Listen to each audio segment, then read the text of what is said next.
मानसिक जो हेल्थ होता है, मेंटल हेल्थ होता है, वो होता क्या है, वो इम्पोर्टेंट क्यों है, उसको हमने इतनी इम्पोर्टेंस क्यों देनी है। तो बहुत बारी ये देखा गया कि मेंटल हेल्थ को इम्पोर्टेंस नहीं दी जाती है, उसको सिर्फ एक लड़ झगड़ के अपनी बात मनवा कर जैसे उस सबको इन सबको गुस्से से ही मनवाना पड़ेगा, ये प्यार से मानने वालों में से नहीं है। तो उस दूसरी चीज है कि हम ये नहीं ध्यान देते कि मानसिक अगर स्वास्थ्य नहीं होगा तो फिर वो हमारे फिजिकल हेल्थ, हमारे शारीरिक स्वास्थ्य पे भी बहुत असर। तो हार्मनी मतलब एकत्रता सिर्फ में नहीं होती है, हमारे अंदर शरीर में भी होती है, जिसको हम कहते हैं एकत्रता, एकता पांच तत्व का। तो हमारे पांच तत्व है, भूमि, आपका वायु, नीर, आकाश, अग्नि। ये जो पांच तत्व है, इसी से हमारे शरीर बनता है और वो ही वातावरण में होता है। तो हम ये चीज कभी नहीं ध्यान देते कि पांच तत्वों की एकता बहुत जरूरी है। तो वो एकता जब नहीं होती है पांच तत्व की, इम्बैलेंस हमारे दिमाग में आ जाता है, हमारे हॉर्मोन्स में आ जाता है। तो उसकी वजह से हमारे मानसिक स्वास्थ्य में प्रॉब्लम आती है। तो ये जो पांच तत्व है, ये कहाँ कहाँ होते हैं? ये हमारे अंदर होते हैं, ये हमारे के फैमिली एनवायरनमेंट में होते हैं, वातावरण में होते हैं, ये हमारी सोसाइटी में होते हैं, ये हमारे काम में पांच तत्व हेल्प करते हैं। ये हम जब एक दूसरे से बातचीत करते हैं उसमें भी पांच तत्वों का बहुत ही महत्वपूर्ण रोल होता है। और सबसे ज्यादा होता है हमारे अच्छी सेहत का, पांच तत्व का। तो जब ये इम्बैलेंस होता है तो सबसे पहले हमारे मानसिक संतुलन में असर होता है और फिर जाके शारीरिक। अब हमारे को ये भी समझना है कि हम जब मानसिक प्रॉब्लम होती है तो क्या स्ट्रगल्स या झंझटों से हमारे को निकलना पड़ता है, गुजरना पड़ता है दिन रात। पहला तो ये है कि हमारी जिनको मानसिक प्रॉब्लम होती है उसको समझने की कोशिश कीजिए कि मानसिक प्रॉब्लम कैसे आइडेंटिफाई करना है कि इसको मानसिक प्रॉब्लम हो सकती है। क्योंकि वो इंसान अपने पेशेंट की तरह ट्रीट करना है, अपने एक सिर्फ फैमिली मेंबर की तरह ट्रीट नहीं करना है, उसको पेशेंट की तरह ट्रीट करना है। ये बीमारी होती है। तो पहली चीज है, उस इंसान में समझ की क्षमता कम होगी। जैसे अगर मैं कोई बात कहूं तो वो डिफेंसिव हो जाएगा, वो एकदम से लड़ना झगड़ना शुरू कर देगा, वो बात को समझेगा नहीं, वो बिल्कुल एक अटैक की तरह उसको ले शुरू कर देगा और झगड़ना शुरू कर देगा। दूसरा, आपके वेट में लॉस या घटित भी हो सकता है और वेट बढ़ भी सकता है, मतलब बढ़ना बढ़ना बहुत ही मोटा, ये भी एक सिम्टम है मेंटल हेल्थ को समझने का। और तीसरा, हर सिचुएशन आपको हर चीज में घबराहट होनी शुरू हो जाती है, हर चीज में डर लगना शुरू हो जाता है कि मैं उससे कैसे बात करूं।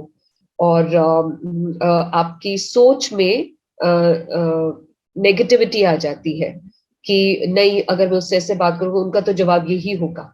मतलब आपके सामने जैसे कोई और ऑप्शन होता ही नहीं है, यही ऑप्शन होता है कि वो तो मुझे मारेंगे ही, वो तो मुझे पीटेंगे ही, या फिर वो मुझे गाली देंगे, या फिर मेरी बात नहीं मानेंगे। ये सोच भी मेंटल इश्यूज का सोच होती है। नेक्स्ट इज, जैसे लास्ट टाइम पार्टिसिपेंट्स ने शेयर किया था, बिना बात के रोना, सब कुछ ठीक होते हुए भी रोने का मन कर रहा है। और नेक्स्ट इज डिफेंसिव, क्योंकि आपका दिमाग काम नहीं कर रहा ठीक तरह, बैलेंस दिमाग नहीं है, तो आप हमेशा अपने बचाव के लिए आप हर काम अपने बचाव के लिए करोगे, चाहे झूठ बोलोगे, चाहे लड़ोगे झगड़ोगे, चीजें छुपानी शुरू कर दोगे, है ना। तो ये चीज आप इंटेंशनली नहीं करते हो। जब आपकी मानसिक प्रॉब्लम होती है तो आप इस चीज को जानबूझ के नहीं करते हो, ये आपकी अंदरूनी प्रॉब्लम बन चुकी होती है कि हमेशा आप डिफेंसिव मोड में रहते हो या अपनी प्रोटेक्शन के मोड में रहते हो। नेक्स्ट इज, रात को सो नहीं पाना।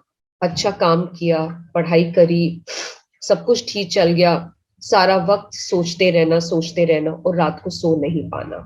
कोशिश करके रात को आपने गर्म दूध भी पी लिया, चलो आपने किताब भी पढ़ ली, लेकिन फिर भी आपको नींद नहीं आ रही, तो कहीं ना कहीं आपके माइंड में कोई ऐसी बात चल रही है जिसकी वजह से आपका माइंड हमेशा ऑक्यूपाइड रहता है। नेक्स्ट इज ईटिंग डिसऑर्डर, मतलब खाने की अव्यवस्था। जैसे आप खाना बहुत कम खाओ या खाना बहुत ज्यादा खाना शुरू कर देते हो, मतलब या तो सिर्फ आप पानी दूध पे रहते हो या छोटी मोटी चीज खा लेते हो और सबके कहने से भी आपको कोई फर्क नहीं पड़ता, आपको भूख नहीं लग रही है, या फिर आप बहुत खाते हो कि हर वक्त आपको खाने का मन करता है, आपका पेट ही नहीं भरता है। नेक्स्ट इज हर चीज में बहुत बातें करना, नॉन स्टॉप बात करते रहना करते रहना करते रहना, बहुत उतावलापन आ जाना। नेक्स्ट इज आप किसी सब्सटेंस जैसे कोई शराब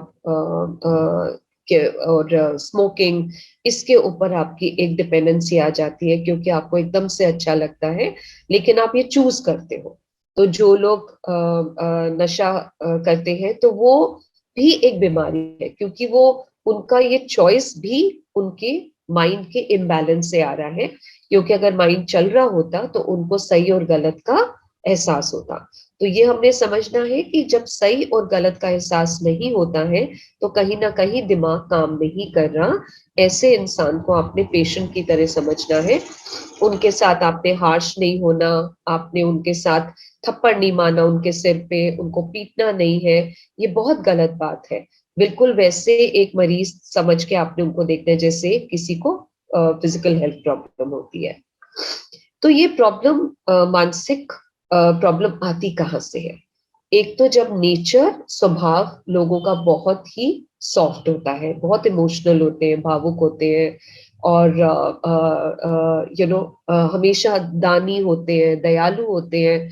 ऐसे लोग को अगर कोई नहीं समझता तो कुछ वक्त के बाद उनको इतना स्ट्रेस हो जाता है क्योंकि वो अपने मन की बात को इतना दबाना शुरू कर देते हैं और इतना अंदर मन दुखी हो जाता है, तो ऐसे पेशेंट्स में मानसिक प्रॉब्लम भी आ सकती है, कैंसर भी आ सकता है। Next is jeans.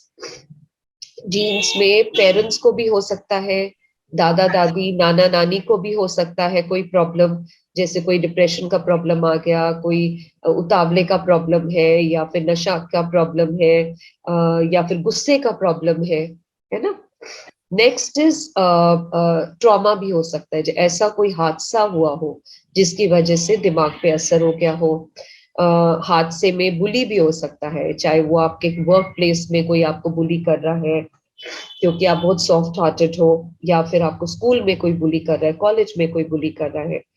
और ऑल्सो अब्यूज, कोई सेक्सुअल अब्यूज किसी ने कर दिया, किसी ने आपको टीज कर दिया या किसी ने आपको गलत छू लिया, तो वो आपके दिमाग में एक प्रॉब्लम की तरह पड़ जाता है।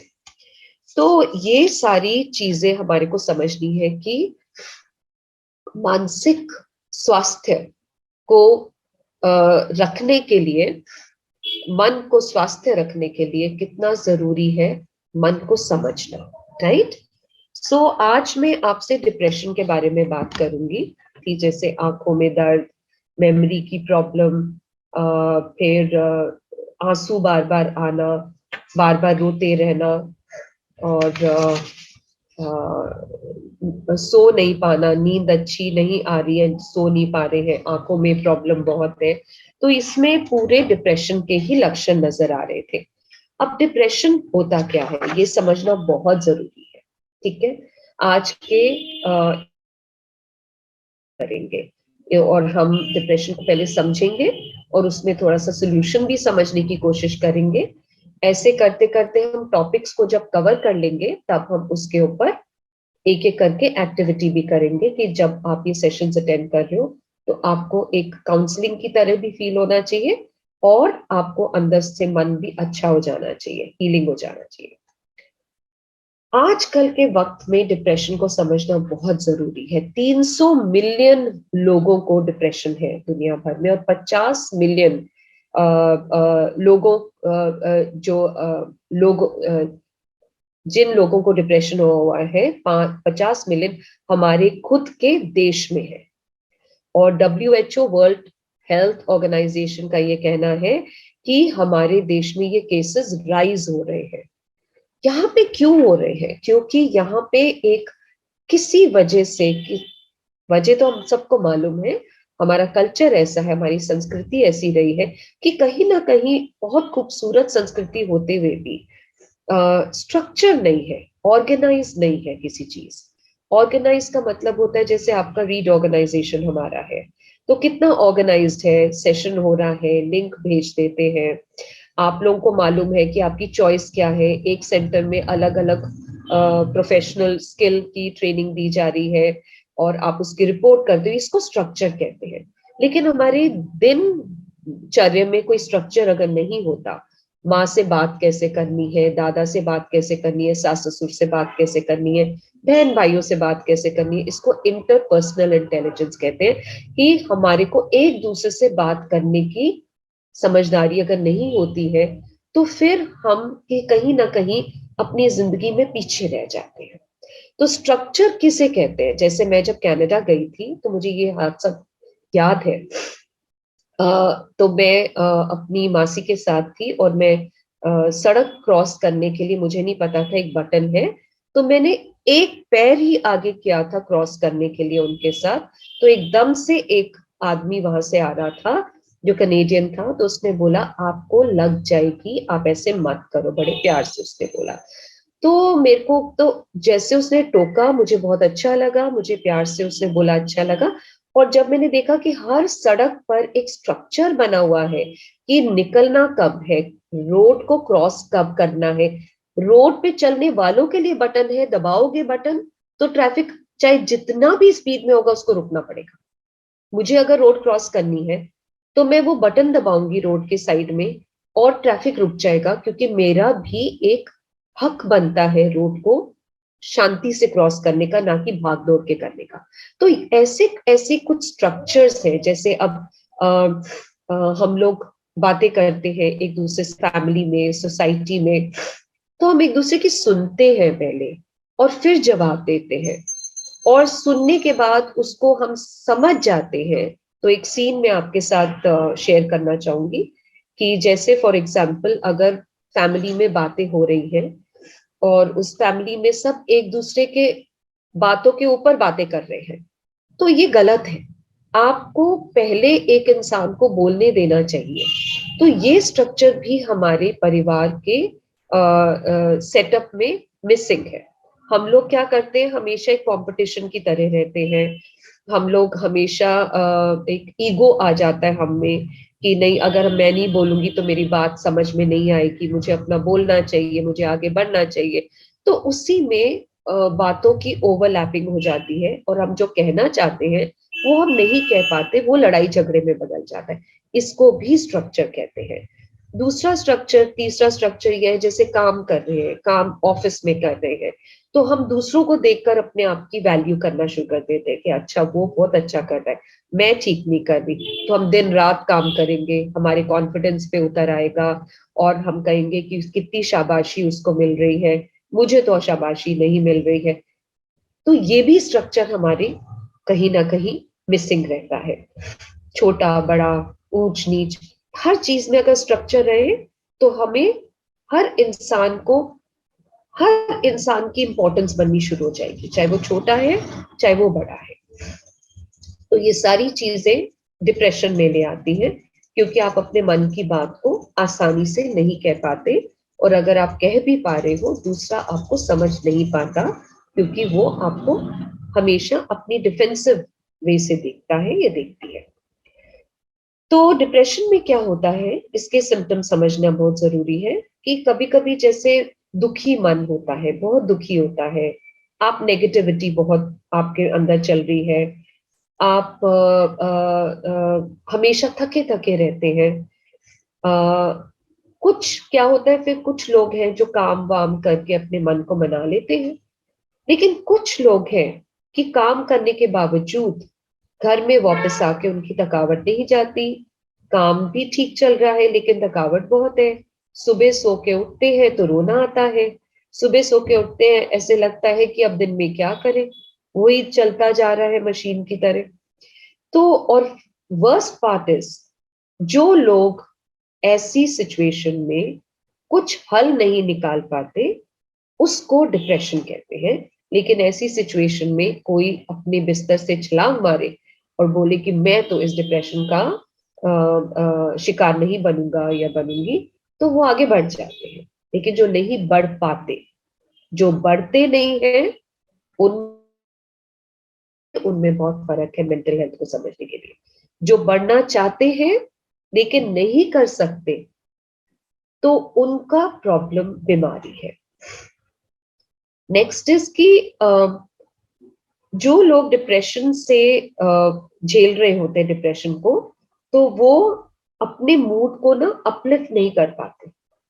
चाहे उनके सामने, चाहे उनके बच्चे हो, छोटे बच्चे के साथ खेल रहे हैं या फिर फ्रेंड्स के साथ घूम रहे हैं, वो नहीं कर पाते। उनकी सोच हमेशा नकारात्मक रहती है और उनकी सोच ऐसी भी रहती है कि मेरे को कोई प्यार नहीं करता, मेरा लोग फायदा उठा रहे हैं।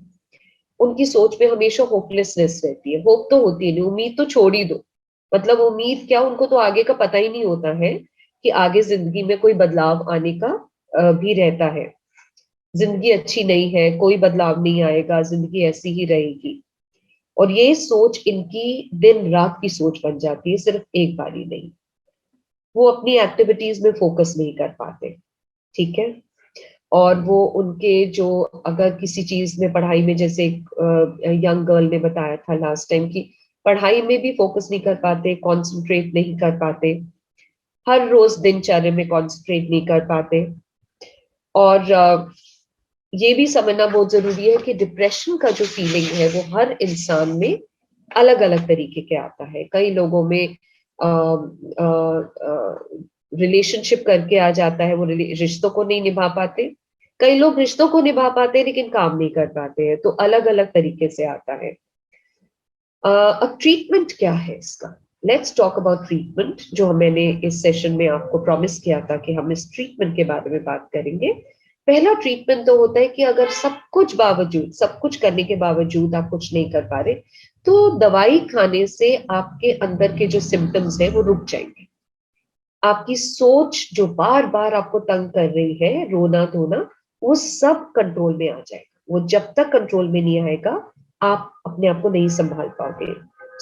इसका मैं आपको एग्जाम्पल देती हूँ। जैसे कोई इंसान बहुत जोर जोर से रो रहा है, चीख रहा है, चिल्ला रहा है, तो आप उसको जब तक चुप नहीं कराओगे, वो आपकी बात को नहीं समझेगा। बिल्कुल वैसे जब माइंड में प्रॉब्लम आता है, डिप्रेशन आता है या एंजाइटी आती है, तो अगर हम उसको हैंडल नहीं करेंगे, केमिकल्स को माइंड ब्रेन में बैलेंस नहीं करेंगे, एक इंसान को साधारण वे में समझने का है कि एक इंसान को अगर आप समझने के लायक नहीं बनाओगे, सुनने के लायक नहीं बनाओगे, जो समझने के लायक नहीं होता, उसके साथ थेरेपी करने का या समझाने का भी कोई फायदा नहीं है। तो दवाई आपको आपके अंदर की झंझनाहट और प्रॉब्लम को एकदम से बैलेंस कर देता है। फिर चाहे वो पेरेंट्स हो, चाहे वो काउंसलर हो, चाहे वो कोई भी हो, उनकी बात समझने की क्षमता आप में आ जाती है। तो दवाई से ये बहुत फर्क पड़ता है। दूसरा है साइकोथेरेपी। साइकोथेरेपी क्या होता है, जिसमें आपको मानसिक प्रॉब्लम में क्या होता है कि आप जिंदगी कैसे जीते हैं, कुछ हद तक आप उसको भूल जाते हो, आपका दिमाग नहीं चलता। तो साइकोथेरेपी आप जो अनलर्न कर लिया आपने, आपको फिर से सिखाता है कम्युनिकेट कैसे करते हैं, अपने दिमाग को कैसे यूज करो, उसको रैशनलाइज कैसे करो, उसको नाप तोल के, हर सिचुएशन को नाप तोल के कैसे समझो। तो ये सब साइकोथेरेपी सिखाते हैं। और इससे बहुत कॉन्फिडेंस में फर्क आता है कि जैसे मेरे कितने सारे पेशेंट्स हैं, वो जैसे पढ़ नहीं पा रहे या फिर वो किसी रिलेशनशिप्स में उनको कॉन्फ्लिक्ट हो रहा है, तो मैं उनको लॉजिकल एप्लीकेशन सिखाती हूँ कि आप एक टाइम टेबल बनाओ। टाइम टेबल को भी नॉर्मल नहीं रखना, टाइम टेबल को यूज कैसे करना है, टाइम मैनेजमेंट सिखाती हूँ, कम्युनिकेट सिखाती हूँ कि आप उसको कैसे कम्युनिकेट करो। से फॉर एग्जाम्पल, मुझे कोई चीज अच्छी नहीं लग रही है किसी का कुछ कहने से, तो मैं अगर उसको सीधा बोल दूं जी मुझे तो नहीं अच्छा लग रहा, तुम कैसे बात कर रहे हो, तो कितना बुरा लगेगा। यही चीज अगर आप सोच समझ के दूसरों का फीलिंग्स को दिमाग में और मन में रखते हुए बोलोगे कि देखो जैसे आप बात कर रहे हो, अगर आप इसी चीज को अगर आप मुझे इस ढंग से बोलोगे तो शायद मुझे अच्छा लगेगा और मैं कर पाऊंगी, क्योंकि जैसे आप बोल रहे हो उससे मेरा मेरा दिमाग नहीं चला पाती। फ्रैंक होने में कोई भी प्रॉब्लम नहीं है। एक और एग्जाम्पल देती हूँ। मेरे जैसे एक पेशेंट है, वो कहता है कि मैं एक बहुत सारे बड़े ग्रुप में बातें नहीं कर पाता, फ्रेंड्स नहीं बना पाता। तो कोई बात कर रहा होता है तो मैं जवाब दे देता हूँ, लेकिन मैं बात को उठा नहीं सकता, इनिशिएट नहीं कर सकता, बात को शुरुआत नहीं कर सकता बात की। तो उसको फिर मैंने सिखाया कि बात को शुरुआत करने का डर आपके अंदर ये है, आप पहले ये देखो क्यों नहीं शुरुआत कर सकते। क्योंकि आपके अंदर डर है कि दूसरा मुझे क्या समझेगा और मेरा उल्लू बन जाएगा, मैं बुद्धू बन जाऊंगा, दूसरे मेरे बारे में क्या सोचेंगे। तो उसको फिर मैंने यही समझाया कि हर इंसान जब भी स्टेज पे जाता है, लगता तो वो बहुत कॉन्फिडेंट है, लेकिन उसकी क्या हालत हो रही होती है उसी को पता है। तो हर इंसान, चाहे वो कोई कॉन्फिडेंट इंसान आपके सामने हो, चाहे आप खुद हो, हर इंसान को अंदर घबराहट हो रही होती है। जब हम ये बात समझ जाते हैं तो हमारे को कोई भी ऐसी शंका नहीं होती कि हम कैसे इनिशिएट करें। तो आप अपने डर से उठो और जो बोलना है बोलो, क्योंकि जब आप ये सोचोगे कि हर इंसान का पहला दिन होता है हर चीज के लिए, आज ये मेरा पहला दिन है, अगर मैं कहीं पे फंबल भी करता हूँ, गिर भी गया हूं तो कोई बात नहीं, मुझे सीखना है। तो जब हम अपने अंदर से ये ईगो निकाल देते हैं, घबराहट का ईगो, तो हम ऐसी कोई भी बात नहीं है जो नहीं कर सकते, और उसमें हमारे को झगड़ा करने की भी कोई जरूरत नहीं होती है। तो ऐसी ऐसी बातों से पेशेंट्स में बहुत स्ट्रेंथ आता है। क्लाइंट्स में जो पेशेंट नहीं है, पेशेंट उससे कहते हैं जो डायग्नोज हो चुका है डॉक्टर से, उनकी मैं साइकोथेरेपी करती हूँ। कुछ ऐसे पेशेंट, कुछ ऐसे लोग हैं जो डायग्नोसिस नहीं हुआ है, लेकिन वो जिंदगी के किसी ऐसे मोड़ पे है जहाँ पे वो डिसीजन नहीं ले पा रहे हैं, या फिर उनके रिश्तों में प्रॉब्लम आ रही है, तो उनको मैं क्लाइंट्स कहती हूँ। नेक्स्ट चीज समझने का, एक और चीज समझना है यहाँ पे डिप्रेशन में, कि डिप्रेशन क्रॉनिक भी हो सकता है। जरूरी नहीं है डिप्रेशन का दूसरा नाम सिर्फ मायूसी हो, कि वो मायूस है, वो बात नहीं कर रहा है, चलो उसका मूड चेंज कर देते हैं, इसको उठा देते हैं। या फिर जैसे आप लोगों ने लविंग पार्टिसिपेंट्स जो लास्ट टाइम थे, आपने बोला था कि हमारे को ये, चलो कोई बात नहीं, आज आंखों में आंसू आ रहे हैं, कोई बात नहीं, मैं अपना मन चेंज कर लेती हूँ। उसको सिर्फ मायूसी मत समझो, क्योंकि अगर आप मन चेंज करने की चेष्टा भी कर रहे हो फिर भी नहीं हो रहा, तो इसका मतलब कहीं ना कहीं आपको मेडिकल ट्रीटमेंट चाहिए।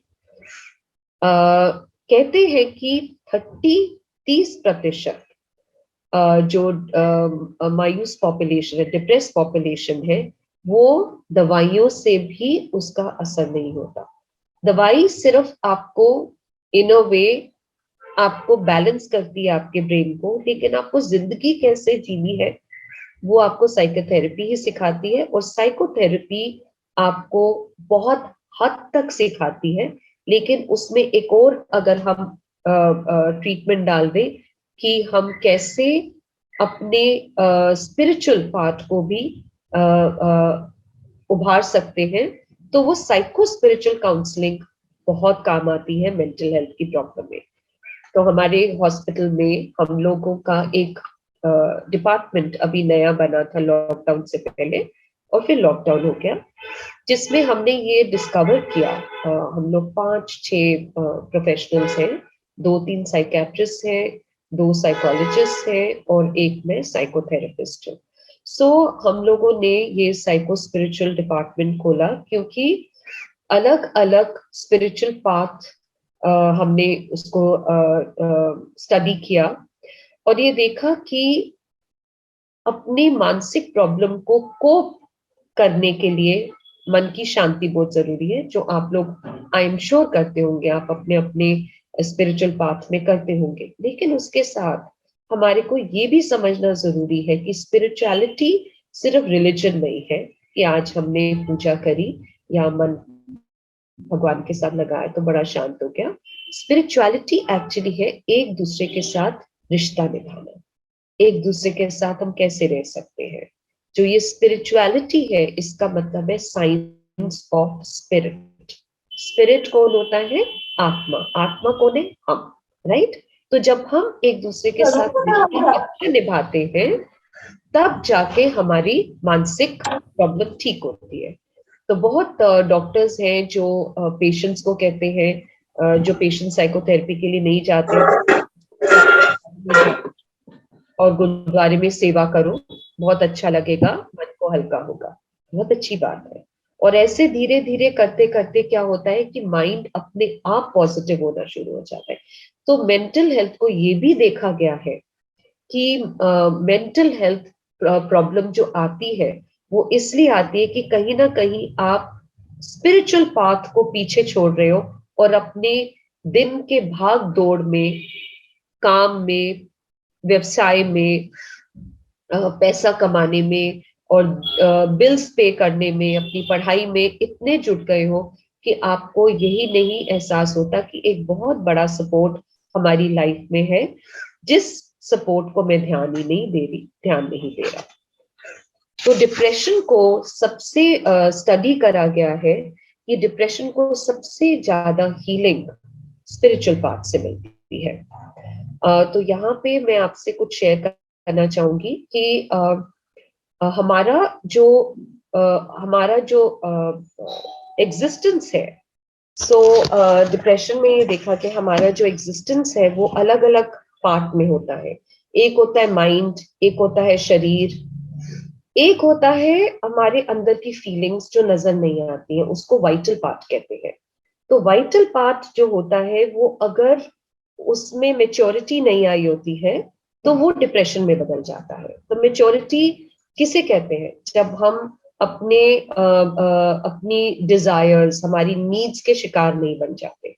अगर हम अपनी नीड्स के शिकार बन गए कि मेरे को ये चाहिए, अभी चाहिए, जैसे मेरा एक केस है इस वक्त, तो उसमें एक लड़की को बहुत इंटेलिजेंट है, बहुत समझदार है, और जहाँ पे भी कोर्स करती है, जो स्कूल में है, चाहे वो कॉलेज का भी एक कोर्स कर रही है, साथ साथ कुछ कर रही है, तो हर जगह टीचर्स की फेवरेट है, बहुत इंटेलिजेंट है। लेकिन उसकी सबसे ज्यादा प्रॉब्लम है, उसकी मम्मी का यही प्रॉब्लम होता है, मम्मी बहुत रो रही थी कल कि उसको बस सारा टाइम शॉपिंग शॉपिंग शॉपिंग चाहिए। तो मैंने उससे बात करी, क्यों? तो वो लड़की कहती है कि शॉपिंग से मेरे मन को बहुत हल्कापन महसूस होता है। तो इसका मतलब उसके अंदर डिप्रेशन है कि उसका वो अपने डिजायर्स को, अपनी नीड्स को काबू ही नहीं कर पा रही है। अगर वो काबू करेगी, सोचेगी, समझेगी तो उसको डिप्रेशन नहीं आएगा। बिल्कुल वैसे जो जिन लोगों ने मुझसे लास्ट टाइम बात करी थी, उन्होंने, आप लोगों ने बोला कि रोना आ रहा है, तो कहीं ना कहीं आपको आज से ये सोचना है कि ऐसी कौन सी चीज है जो मुझे चाहिए और मुझे नहीं मिल रही है। तो मेरा मन हमेशा उखड़ा रहता है, और वो चीज चाहे अभी है चाहे पहले होगी, लेकिन वो चीज बढ़कर डिप्रेशन में बदल जाती है। और हमारा जो कॉन्शियस है वो उसको रूल करना शुरू कर देता है कि मेरी ये नीड है, मेरी ये डिजायर है, मेरे को यहाँ से मेरा पैसा डूब गया, मैंने इतना कमाया था, पैसा डूब गया, अब वो पैसा मैं कमा भी रही हूँ लेकिन फिर भी मेरे को रोना आ रहा है, कमा रहा हूँ, रोना आ रहा है। क्यों? क्योंकि वहां पे एक आपका दिमाग सुई की तरह अटक गया है कि मेरे साथ ही ऐसा क्यों हुआ, मेरा पैसा डूबा क्यों। लेकिन अगर आप खुद कह रहे हो डूब गया, कोई बात नहीं, है ना, तो अब मैं आगे और कमा रहा हूँ, कोई बात नहीं। लेकिन वो जो क्यों हुआ, उसकी सुई जब दिमाग में अटक जाती है, उसको अगर हम नहीं हील करते साइकोथेरेपी से या फिर मेडिटेशन से, ध्यान से, कि इसको ध्यान से निकालना है, वो आपका डिप्रेशन में बदल जाएगा। क्यों? क्योंकि हमारे दिमाग के एक हिस्से में हर चीज एक मेमोरी में बदल जाती है, और अगर हम उसको मेडिटेशन से नहीं निकालते या किसी थेरेपिस्ट से बात कर कर नहीं निकालते तो वो हमारी लाइफ में प्रॉब्लम देना शुरू कर देती है। हमारी एनर्जी में भी बहुत फर्क आना शुरू हो जाता है। या सो आई थिंक आज, हाँ, लास्ट में आपको इस टॉपिक पे ये कहना चाहूंगी कि जिन जिन को डिप्रेशन है, जिन जिन को आज जो मैंने बात करी है ये बात को फील करते हैं, वो अपने मेडिटेशन से अपने दिल पर ध्यान रखकर अपने दिल में बहुत प्यार लाए, बहुत प्यार लाए। मतलब अगर आपके पेरेंट्स के साथ आपको प्रॉब्लम है तो आप ये बोलो कि मेरा माय हार्ट, मेरे दिल में मेरे पेरेंट्स के लिए बहुत प्यार है, वो नाराजगी नहीं है। और अगर आप ये भी सोचो, आप ये भी मेडिटेट करो कि मेरे पेरेंट्स का दिल मेरे लिए बहुत बड़ा है, उनका दिल बहुत बड़ा है, उनका दिल मेरे लिए बहुत खुला है। तो जैसे जैसे आप प्यार को महत्व दोगे, वैसे वैसे आप देखोगे कि आपके अंदर से मायूसी खत्म हो रही है। माफी करना, माफ करना, किसी को फॉरगिव करना, प्यार करना, हर इंसान को समझना कि जो ये कर रहा है मेरे साथ, उसके साथ भी कुछ ऐसा हुआ होगा जिसकी वजह से वो ऐसे मेरे साथ बिहेव कर रही है या कर रहा है। हर इंसान के हालात को समझना, चाहे आपको उसकी कहानी मालूम है या नहीं मालूम है, ये बात आपकी मैच्योरिटी बताएगी कि हर इंसान जो गलत कर रहा है आपके साथ, उसके साथ कुछ ऐसा हुआ है इसलिए वो गलत कर रहा है। तो चाहे आपको उसकी कहानी पता ही नहीं पता, तो एक इंग्लिश में कहावत है, do not see the trouble maker as a person, as a troublemaker. See the person maybe being troubled, maybe as a troubled person. So मतलब हर इंसान जो आपको लगता है कि वो कोई आपको तंग कर रहा है, तो शायद वो आपको तंग नहीं कर रहा, वो खुद ही किसी तंगी में है जिसकी वजह से वो आपको तंग कर रहा है। तो जब हम ऐसी बातों से अपने मन को समझाते हैं, मनाते नहीं है, फर्क है। मनाना मीन्स हम उस पर विश्वास नहीं रख रहे हैं, समझाते हैं कि मतलब ये सही है, तो आप देखोगे आपके डिप्रेशन पे बहुत फर्क पड़ेगा। अपनी सोच में ऊंचाइयां लाइए कि मेरी सोच में ऊंचाई आने की क्षमता है, ताकत है, और इस सोच में कोई भी नेगेटिव सोच नहीं होनी चाहिए, कोई नीच सोच नहीं होनी चाहिए। किसी के बारे में मुझे ऐसे नहीं सोचना, ना ही अपने बारे में ऐसे सोचना। ठीक है, तो इसके ऊपर हम मेडिटेशन नेक्स्ट सेशन में करेंगे। और उस सेशन में, नेक्स्ट सेशन हम जब शुरू करेंगे तो सबसे पहले मेडिटेशन से शुरू करेंगे। तो आज जो मैंने आपको बातें कही हैं उसको आपको समझना है कि ऐसा क्यों होता है, मानसिक प्रॉब्लम होती क्या है, इम्पोर्टेंस उसको क्यों देनी चाहिए और क्यों होती है, और उसका ट्रीटमेंट कैसे होता है। और आज हमने जो टॉपिक टच करा है वो सबसे पहले डिप्रेशन पे टच करा है, मायूसी पे टच करा है कि कौन सा ऐसा डिप्रेशन है जिसमें मेडिसिन चाहिए, और कौन सा ऐसा डिप्रेशन है जिसमें हम अपने मन को समझा सकते हैं। जो मैं शुरू में बात करी थी स्ट्रक्चर का, जब तक कोई स्ट्रक्चर, दो चीजें हैं इस बात को समझने के लिए। एक तो 18 से 25 साल में ब्रेन की फुली डेवलपमेंट नहीं होती है, ठीक है। 18 के एज तक ब्रेन अभी मेच्योर होता है, और वो जो मेच्योरिटी होती है ब्रेन की, वो सिर्फ अपने वातावरण को लेकर बात करना शुरू करते हैं, बिहेव करते हैं। आप देखोगे, ध्यान से अब देखना कि 18 उम्र पे आप देखोगे, 18 से 20 उम्र में, 21 उम्र में आप देखोगे कि कैसे बच्चे एकदम से अपने पेरेंट्स की तरह बात करना, उठना बैठना शुरू कर देते हैं। तो 18 की उम्र में वो सिर्फ अपने वातावरण को फॉलो कर रहे हैं, ठीक है। अच्छा, फिर क्या होता है कि इसी उम्र में एडल्टहुड आ जाता है, समझदारी इतनी आ जाती है कि आपको ये भी एहसास होना शुरू हो जाता है कि मैं जो फॉलो कर रही हूँ या कर रहा हूँ, कहीं ना कहीं उसमें कुछ गड़बड़ है, तो उनको वो सूट नहीं करता। लेकिन क्योंकि अभी ब्रेन इस पार्ट का डेवलप नहीं हुआ, क्योंकि ये पार्ट ऑफ द ब्रेन इस सोचने समझने वाला क्षमता वाला ब्रेन है, पार्ट है, ये अभी डेवलप नहीं हुआ होता, तो उनको नहीं पता कि वो क्या करना है। वो सिर्फ रिएक्टिव होते हैं, वो सिर्फ अपने बचाव के लिए जिंदगी जीना शुरू कर देते हैं, क्योंकि उनको उससे ज्यादा समझने का होता नहीं है। अब 23, 24, 25 साल तक ही आपका ब्रेन फुली डेवलप होता है। जब तब जाके आप एकदम से थम जाते हो और आपको एहसास होता है कि क्या गलत था और क्या सही है। ये तो हो गया बायोलॉजी ऑफ द ब्रेन समझने का कि क्यों ऐसे हम करते हैं, क्योंकि अब आपकी आंखें खुल गई, आपको सब कुछ नजर आ रहा है, कुछ आपको सूट कर रहा है, कुछ आपको सूट नहीं कर रहा है, लेकिन आपके पास वो हाथ में हक भी नहीं है कि आप उसके बारे में कुछ कर पाओ। हेल्पलेसनेस आ जाती है। सेकेंड थिंग इज, अब समझो कि अगर हम आज ये समझ गए हैं कि ऐसी उम्र में हमारे को चाहिए कि यूथ ऐसे ना बिहेव करे, या फिर मैं कहूंगी यूथ सफर ना करे, ये हमारी गलती है, यूथ सफर करती है, तो ये बचपन से ही हमारे को एक स्ट्रक्चर बनाना चाहिए। जैसे आपके स्कूल्स हैं रीड के, और जो ऑलरेडी थोड़े बड़े हो चुके हैं यंग लोग, ये एक स्ट्रक्चर बनाना चाहिए कि कैसे हम उनके दिनचर्या में एक मेडिटेशन की एक्टिविटी करें और मेडिटेटिव एक्टिविटीज करें। मेडिटेटिव एक्टिविटीज कौन सी होती है? ध्यान पे बैठना, आर्ट करना, म्यूजिक करना, ओके, और अपने मन की बात लिखना। तो ये जो मेडिटेटिव एक्टिविटी और अच्छी बातें सुनना, चाहे वो not from your YouTube please, क्योंकि अगर ब्रेन में बदलाव लाना है तो उसमें स्ट्रक्चर होना चाहिए। क्योंकि अगर आप यूट्यूब देखोगे तो उसमें टॉपिक्स है, आप सिर्फ टॉपिक टच करोगे, तो उसका मतलब सिर्फ ये है कि अगर आप एक किताब पढ़ रहे हो तो आपने चैप्टर 5 पढ़ा, आपने चैप्टर 1 से 10 नहीं पढ़ा, तो आप पे कोई चेंजेस नहीं आएंगे, आपको नहीं पता चलेगा कहानी क्या है।